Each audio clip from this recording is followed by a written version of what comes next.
everyone, welcome back to WebToTech YouTube channel. Today for this video I will be showing you how to add photo feature on Facebook. So for that, first you open the Facebook application, then get logged in into your account. Once you have been logged in, you tap on the profile icon of yours, tap that. Now here you scroll down and then tap on edit public details, tap that. Here you will have few options like profile picture, cover photo, and if you scroll down you will see a option of featured as well. There you tap on try it.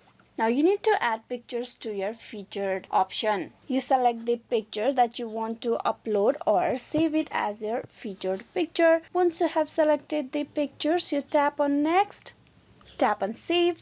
And there you can see the collection, that is the featured collection, has been added. So this is how you can add photo feature on Facebook. Hope this video was useful. Please like and subscribe the WebToTech YouTube channel. Thank you for watching till the very end.